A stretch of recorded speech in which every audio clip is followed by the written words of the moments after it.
Itu adalah cerminan dari diri kita. Kitanya baik, Allah akan memperindah jodoh kita.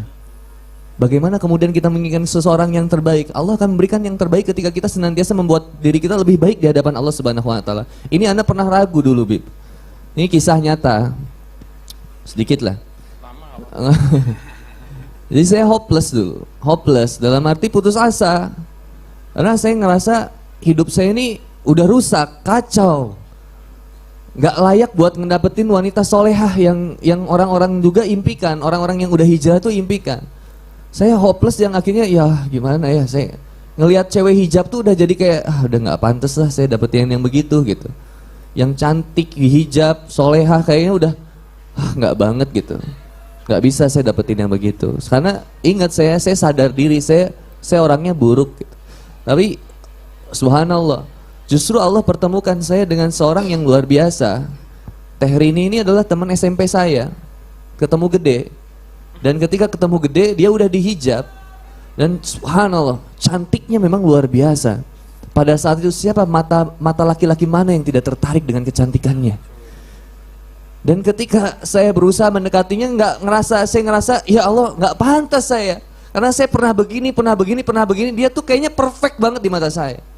Saya cuma minta waktu itu sama ibu, saya pengen benar-benar tobat. Waktu itu saya ambil air, kemudian saya cuci kakinya, saya peluk ibu saya sun keningnya, lalu saya bilang sama ibu saya, Bu, doain ya, Boni pengen punya istri yang bisa membimbing Boni dalam kehidupan Boni. Saya cuma kebalik, biasanya Ahwat yang doa gitu, pengen punya suami yang bisa membimbingnya, tapi saya pengen punya istri yang bisa membimbing saya, buat ngajarin sholat, ngajarin ini, ngajarin itu, buat bisa baca Quran. Saya pengen punya istri yang terbaik, Bu, pengen punya istri yang dihijab. Saya nggak pernah punya pacar yang dihijab, nggak pernah berada. Anak pacaran dari SD. Banyak teman-teman. Ya yang lalu biarlah berlalu, teman. Akhirnya anak minta ya aku doain ibu, aku mandi pengen punya istri yang soleha. Doa ibu, brother. Ini anak yakini seandainya engkau seorang yang jomblo, kau laki-laki, maka pertama kali kau jangan memuliakan pacar. Tinggalkan pacar, Bu, muliakan ibumu. Anak berusaha memuliakan ibu, menghapus setiap air mata ibu, anak peluk ibu setiap waktu, setiap mau berangkat anak ciumin, minta doa Bu, doainnya, sampai akhirnya anak berlatih sholat, jaga sholat. Anak tahu, anak ngerasa rusak, buruk, tapi qadarullah Allah persatukan kemudian dengan dia. Ketika sudah bersatu, singkat cerita kami menikah. Ketika kami menikah, satu pertanyaan yang saya ucapkan kepada istri saya, Mam, kan manggilnya papa sama mamam ya. Maaf ya. Yeah. Mam, kenapa sih kamu sayang sama papa? Kamu mau nikah sama papa? Apa jawaban istri saya? Ini saya ingat banget dan mudah-mudahan jadi motivasi buat Ahwat. Pap, dulu itu aku bilang sama Allah, aku doa sama Allah, ya Allah, tahun ini aku pengen nikah, berikan aku jodoh yang terbaik menurutmu ya Allah. Subhanallah. Siapapun laki-laki yang datang ke rumahku ya Allah, dia adalah laki-laki yang terbaik dan serius untuk menjalin hubungan denganku ya Allah. Berikan yang terbaik menurutmu ya Allah. Dan satu dari sekian banyak laki-laki yang datang ke rumahnya, yang berani datang, hanya Handi Boni yang berani datang.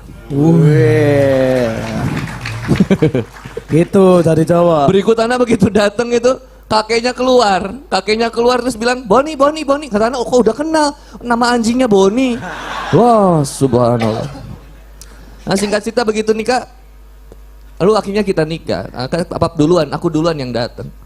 Lalu kemudian aku nanya lagi, Mam kenapa mau membersamai papap dari nol sampai sekarang? Maksudnya ya aku nikah itu dalam kondisi luar biasa deh, ujiannya brother. Karena begitu nikah itu usaha hancur semua, Masya Allah, minus anak. Udah mau dipenjara, udah mau diancam dibunuh segala macam. Saya nggak punya apa-apa. Dan rusak banget kehidupan saya, ibadahnya wah udah. Nauzubillah deh kalau ingat itu. Saya tanya, kenapa mama mau nemenin saya? Nggak pernah terucap kata cerai. Lalu istri saya bilang, Pap, menemani kamu bisa jadi menjadi jalan surga bagiku. Aku hanya berusaha untuk sabar menghadapi kamu. Karena kesabarannya Asiyah menghadapi Fir'aun justru mendatangkan tiket surga bagi Asiyah. Maka aku hanya berusaha untuk menjadi seperti seorang Asiyah pada saat itu. Maka saya bilang berarti saya Fir'aun gitu. Ya itulah proses. Jadi gimana cara mendapatkan istri yang soleha, solehkan diri kita. Gimana cara dapetin laki-laki yang soleh, solehahkan diri kita. Yang kalau lihat cermin tuh gitu, pantasnya saya punya suami gimana ya. Jangan kemudian menilai saya pengen suami kayak Habib Ani, saya pengen punya suami kayak Kang Handi Boni. Enggak, kau bisa jadi mendapatkan laki-laki yang lebih baik dari kami. Susah Ustaz. Susah. Oh, iya. Masalah. Iya. Ya ini brother and sister feel lah gitu ya, dengan cara yang terbaik. Nah yang berikutnya menjemput jodoh dengan cara yang terbaik. Kalau caranya salah pasti kemudian akhirnya mendatangkan masalah. Lewat pacaran, berapa banyak akhwat yang gak yakin buat nikah itu bilang, kayaknya gak mungkin nikah dengan cara Islam tuh kayaknya ribet banget. Susah kayaknya, masa cuman ketemuan sehari 2 hari bisa langsung nikah. Lah saya aja yang pacaran 7 tahun gak nikah-nikah, karena caranya salah dan bermasalah.